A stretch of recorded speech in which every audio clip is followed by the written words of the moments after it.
Respect doesn't come from effort. It comes from repositioning. If you feel stuck despite competence, this is your exit. You're good at what you do. You deliver consistently, you solve problems, you show up. But somehow, you're not getting respect. Your ideas get dismissed in meetings. Your contributions go unnoticed. Promotions go to people less qualified. You watch colleagues who work less advanced faster. You see people with half your expertise command more authority. And you think, what am I doing wrong? You're not doing anything wrong. You're just positioned wrong. Your competence is real. Your work ethic is solid. But your positioning in the organization is keeping you stuck. And until you fix that, no amount of hard work will change anything. I'm Mr. Reed, and this is the Standard Project. In the next 19 minutes, I'm going to show you exactly how to reposition yourself from overlooked to respected, so you get the recognition your competence deserves. Follow me. Most men work harder when they should be shifting strategy. This is the trap that keeps competent people stuck. You're not getting respect. So you think, I need to work harder, prove myself, deliver more. So you do. You take on extra projects. You stay late. You go above and beyond. And nothing changes. Because hard work isn't your problem. Positioning is. Wharton School research on career advancement shows that performance accounts for only 10% of career progression. Positioning accounts for 60%. Relationships account for 30%. Translation: how good you are matters far less than where you're positioned and who knows about it. This is unfair, but it's reality. Path A: working harder. Year 1: deliver excellent work. Stay late, exceed expectations. Result: great job, keep it up. Year 2: work even harder.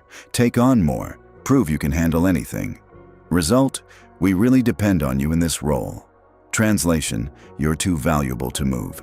Year 3 to 5: still working hard, still stuck, getting resentful. Result: burnout or leaving. Path B: repositioning.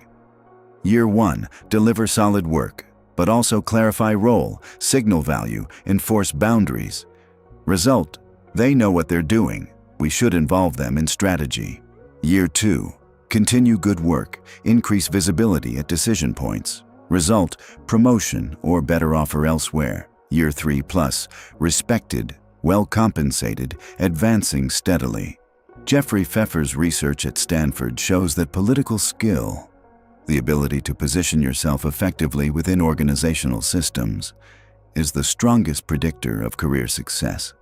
Stronger than technical competence, stronger than work ethic, stronger than intelligence. You don't need to work harder. You need to reposition smarter. Why you're stuck. Problem 1: role ambiguity. Nobody, including you, can clearly articulate what you do and why it matters. When your role is unclear, you get treated as a utility player. Jack of all trades, master of none. Problem 2: invisible value. You create value, but nobody sees it. You solve problems quietly. You deliver behind the scenes. If decision makers don't know what you're contributing, it doesn't exist to them. Problem 3: no boundaries. You say yes to everything. You're always available. You never push back. This makes you useful, not respected. Useful people get exploited. Respected people get promoted. These 3 positioning problems are keeping you stuck, and working harder won't fix any of them. The solution is the respect repositioning formula. 3 components. 1. Role clarity. 2. Value signaling. 3. Boundary enforcement. These 3 elements reposition you from overlooked to respected. Let me break down each one. Component 1. Role clarity. Define what you do and what you don't do. This is the foundation of repositioning. When your role is ambiguous, you get treated as a catch-all. People dump tasks on you. You become the person who does whatever needs doing. This makes you useful, but not strategic. MIT Sloan research shows that employees with clearly defined roles are promoted 2.5 times faster than those with ambiguous roles. Why? Because clear roles signal specialization and strategic value. Ambiguous roles signal you're a generalist utility player. Ambiguous role, low respect. I do whatever needs to be done. I help with projects. I support the team. I'm flexible. What this signals: I don't have a clear function, use me for anything. Clear role, high respect. I own customer acquisition strategy. I'm responsible for converting leads at above 15% rate. Everything I do serves that goal. What this signals: I have a specific, measurable function. I'm specialized and strategic. How to create role clarity. Step 1. Define your primary function. What is the one thing you're responsible for? Not everything you do. The core function that defines your value. Examples: I'm responsible for reducing customer churn. I own product development timeline adherence. I manage vendor relationships to optimize costs. Step 2. State your scope explicitly. What falls inside your role? What falls outside? Example: inside, customer retention analysis, churn reduction strategies, retention metrics reporting. Outside, new customer acquisition, product development, pricing strategy. Step 3. Communicate this consistently, in your email signature, in meetings, in one-on-ones with your manager, as the person responsible for customer retention. In my role, owning churn reduction, repeat it until everyone knows exactly what you do. What role clarity does: stops random task dumping, that's not in my scope. Creates perceived specialization, specialists get paid more. Makes your value measurable. Clear role equals clear metrics. Positions you as strategic, not just helpful. Component 2. Value signaling. Make your impact visible to decision makers. This is where most competent people fail. They do excellent work, quietly, behind the scenes, and then wonder why nobody notices. If decision makers don't see your value, it doesn't exist. Harvard Business Review research shows that employees who regularly communicate their impact are promoted 3 times faster than equally competent peers who stay silent. Not because they're better, because they're visible. Value signaling strategies. Strategy 1. Weekly impact updates. Send your manager a brief weekly summary. 3 key accomplishments. Business impact quantified. Next week's priorities. Format. This week, reduced churn in enterprise segment by 8%, saved $40,000 MRR. Implemented new onboarding sequence. Early data shows 15% improvement. Next week, analysis of mid-market retention trends. This keeps you top of mind with your direct manager. Strategy 2. Strategic visibility in meetings. Be present and vocal in meetings where your work is discussed. Don't let your manager present your work without you there. When your manager says, "The retention numbers improved," you add, "Yes, the new onboarding flow we implemented is showing 15% improvement in 30-day retention." Now senior leaders know you did this. Strategy 3. Cross-functional updates. If you work with other teams, send monthly summaries to their leaders too. Hi, name, wanted to share progress on our joint initiative. This expands your visibility beyond your direct manager. Strategy 4. Pre-review documentation. 2 weeks before your performance review, send your manager a summary. All major accomplishments from the year. Quantified business impact, skills developed, strategic contributions. This becomes the anchor for your review conversation. Your manager literally uses your document to make the case for your raise/promotion. The key: frame as information, not bragging. Don't say, "I'm really proud of what I accomplished." Say, "FYI, the retention project delivered $150,000 in saved revenue this quarter." You're just sharing business-relevant information. Not bragging, just communicating impact. Component 3. Boundary enforcement. Protect your priorities. Say no to non-essential requests. This is the hardest shift for high performers. You're used to saying yes, being helpful, taking things on. But saying yes to everything destroys respect. Research on interpersonal dynamics shows that people respect boundaries when they're clearly stated and consistently enforced.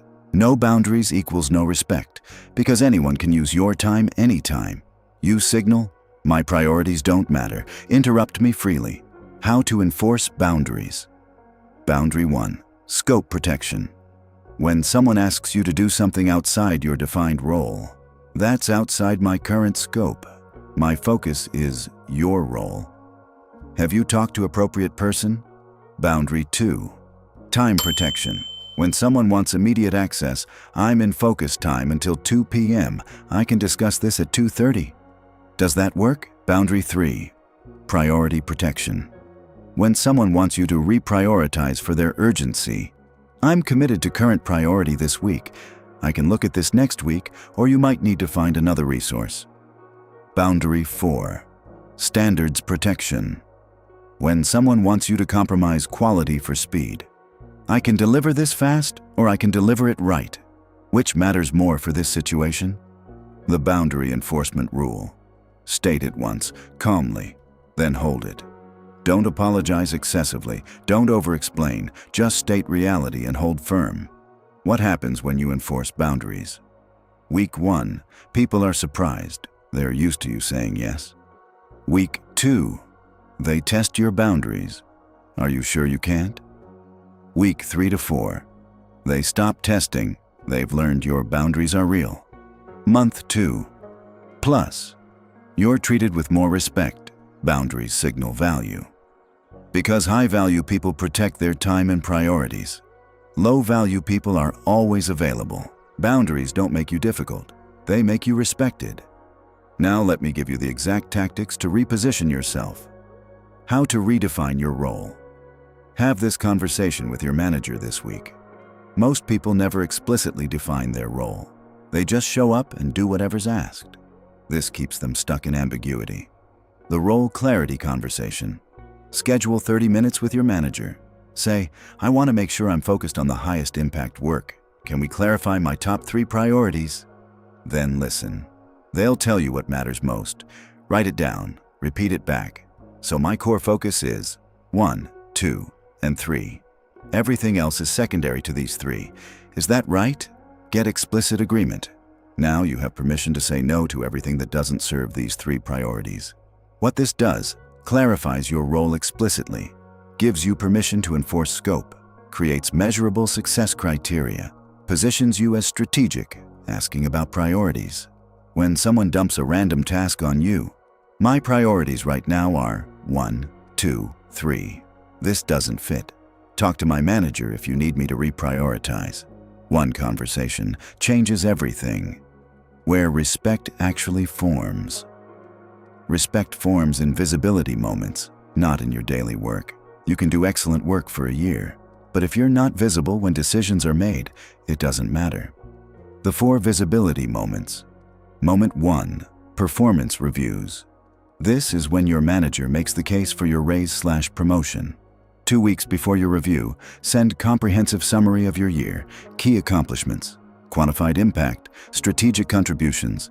Your manager uses this document to advocate for you. Moment 2, strategy meetings.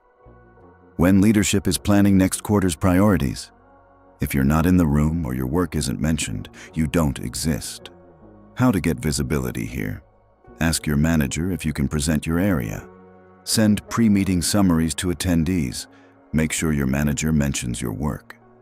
Moment 3, executive updates. When your manager briefs senior leadership, make sure they know to highlight your contributions. When you update the VP on retention, can you mention the onboarding improvements we implemented? Moment 4, cross-functional collaborations. When you work with other teams, you become visible to other leaders. Volunteer for projects that span departments. This expands your visibility beyond your direct chain. The visibility calendar. Map when decisions about you are likely to happen. Annual review, Q4 or Q1. Mid-year check-in. Budget planning, when raises/promotions are decided. Quarterly strategy reviews. 4 weeks before each. Increase visibility. Share wins. Surface impact. Get in front of decision makers. Respect forms in these moments. Be visible in them. One conversation that changes perception.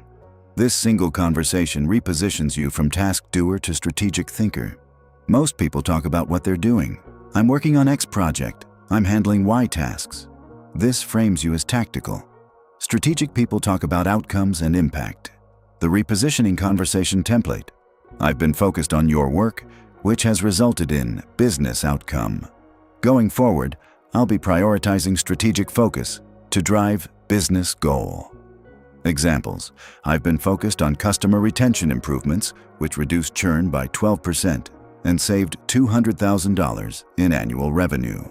Going forward, I'll be prioritizing early-stage engagement to prevent churn before it starts. I've been focused on streamlining our deployment process, which reduced deployment time from 6 hours to 45 minutes. Going forward, I'll be prioritizing automation to eliminate manual bottlenecks entirely. What this does: reframes past work as strategic, not just tasks. Quantifies your impact, makes it real. Positions future work as strategic, not reactive. Signals you think like a leader, outcomes, not activities. Have this conversation with your manager, monthly one-on-ones, in team meetings, when discussing your work, in performance reviews. Frame your year this way. With cross-functional partners, how you describe your role. One conversation, repeated consistently, changes how you're perceived. Let me leave you with this. Respected men don't climb ladders. They redefine the game. That's the fundamental shift. Most people approach their careers as ladder climbing. Work hard in current role. Wait for recognition. Eventually get promoted to next rung. Repeat. This is the slow, exhausting path. And it only works if someone above you notices and values you. Ladder climbing. Accept the role as defined. Work within existing constraints. Wait for others to evaluate you. Hope for advancement. Result: slow, uncertain progress, dependent on others' perception. Game redefining. Clarify your role on your terms. Make your value impossible to ignore. Enforce boundaries that command respect. Create your own opportunities. Result: fast, predictable progress. You control the narrative. Herminia Ibarra's research at INSEAD shows that people who actively shape their roles advance 4 times faster than those who accept roles as given. Because they're not waiting to be shaped by the organization.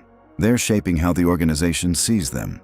Redefining the game means you define your role. Role clarity. You control your narrative. Value signaling. You set the terms of engagement, boundary enforcement. The organization doesn't tell you how valuable you are. You show them. Before repositioning, I hope they notice my good work. I'll do whatever is asked and hope for a promotion. Maybe if I work harder, things will change.